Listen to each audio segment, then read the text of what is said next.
Sally's Midlife Adventures. Sally sat under the cool shade of the tree, staring into space, wondering why she was here. What unimaginable reason could there have been for her to have been brought to this space in time? Sometimes she felt like she didn't belong. Everyone she had grown up with in her home was no longer here anymore. Her parents had passed 10 years ago in a car crash. Her siblings had moved overseas. They never kept in contact. Whenever she sent a message, they never even bothered to respond. Perhaps they'd changed their cell numbers, she pondered on more than one occasion. Ah well, they have their lives to lead, and life is short after all, she caught herself thinking. Sally was in her late 50s and lately had been very aware of her mortality. Her horse Cashy walked across to her, nuzzling her pocket, looking for a treat. She hugged Cashy contentedly, smiling, and said, "You're the only thing in my life that actually makes sense, girl." Sally lazily stood up and hopped onto Cashy's back.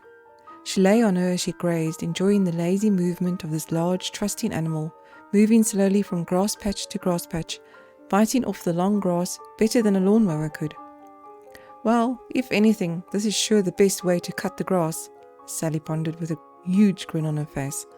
Whoever thought I'd have my own real-life, rideable lawnmower, she laughed to herself.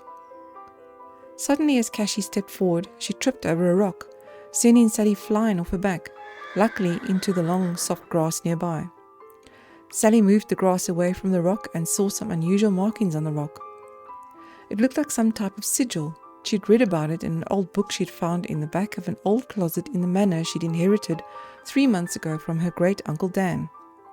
Uncle Dan had been quite the recluse most of his life, a very secretive old man, amusing and unfriendly at times, but could tell amazing stories of adventures in his day.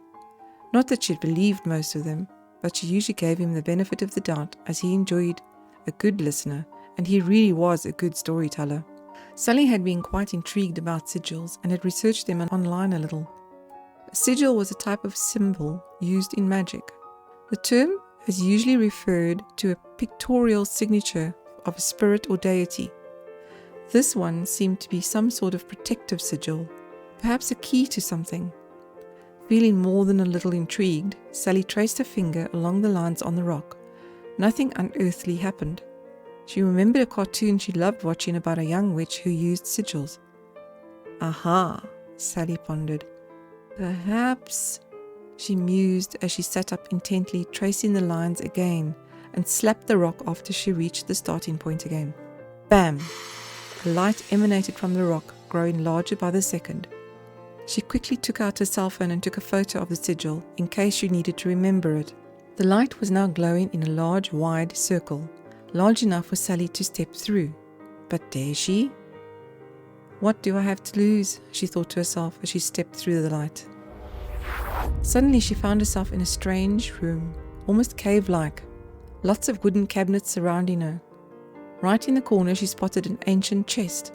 She could not resist peering into it. This had to be the reason she had stumbled onto the sigil. Finally, something in her life was somehow making sense. Inside, she found an unusual emerald pin. It was the only thing inside the chest. How very weird, she thought. She looked underneath the lid of the chest and found a tiny hole. Somehow she knew the pin would fit in it. Thank goodness for being a puzzle freak all these years, she smiled to herself. When she placed it over the hole, it got sucked in as if by some sort of magnetic force. There was a click and an old leather-bound book fell out of the hidden compartment. She sat down in awe and paged slowly through. This was indescribably the most exciting day of her life. More sigils with meanings and instructions. She paged through and soaked it all in until she realized she must have been gone for quite a few hours. She looked up, but the circle of lights through which she had entered was no longer there. She seemed trapped but felt no fear at all, strangely enough. She had found the sigil to recreate an easy portal whilst being so enthralled in the book earlier.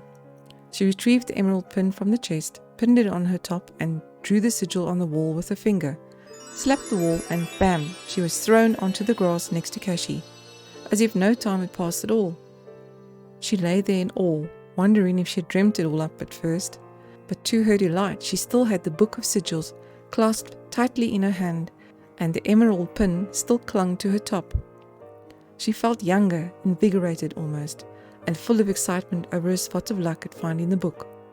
Life was full of surprises after all, she pondered with a huge smile on her face. Sally kept the book safely tucked inside her jacket when she went down to dinner that evening.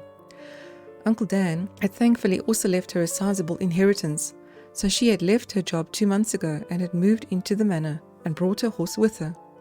She'd married a man when she was in her 20s, but he had died of leukemia within 6 months.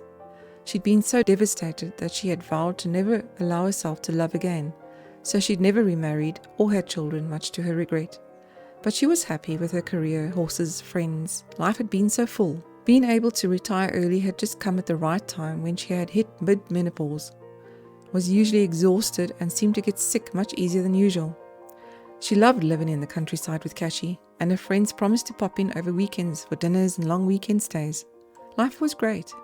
In fact, Emily, her best friend for 20 years, had just arrived for the weekend and she was quite excited to catch up over dinner. James, the butler, yes, she had inherited the butler, maid, chef, gardener too. I told you life was good. Emily had settled into her room and was eagerly anticipating dinner with Sally. They hadn't seen each other in 3 months, as Sally had been so busy winding up her Uncle Dan's estate and had moved, so they had a lot of catching up to do. They ran to each other like 2 10-year-olds, always happy to see each other, and embraced in a happy hug, shrieking in delight. This was Sally's first official dinner with her friend, so had organized a 3-course meal to impress Emily and to make her laugh at the ridiculousness of it all. They had a different wine with each course, which was really fun for both of them, and were both laughing and behaving like 2 naughty children. So, Sally, does James warm your socks before bed? Emily cracked up laughing at the thought. Actually, he did ask, but I told him it wasn't necessary. Sally smiled at her friend's friendly jibing, wondering what Emily would think if she told her of her afternoon's expeditions. Emily, what would you think about this old manor having secret rooms or treasure, perhaps? I would say it should, and probably a couple of ghosts to boot too, Emily retorted. Are we going to go treasure hunting or ghost hunting? What about a little bit of magic? Sally asked carefully. Would that scare the bejeebers out of you? Would you think I'm weird? Magic? Like that witch cartoon we used to watch as kids? You're kidding, right? I think it would be like turning back in time. Why? Do you have something to tell me, Sally? And by the way, you are weird, so what does it matter? Sally gestured and drew a sigil on the wall, and bam, whacked it with her hand, opening a portal.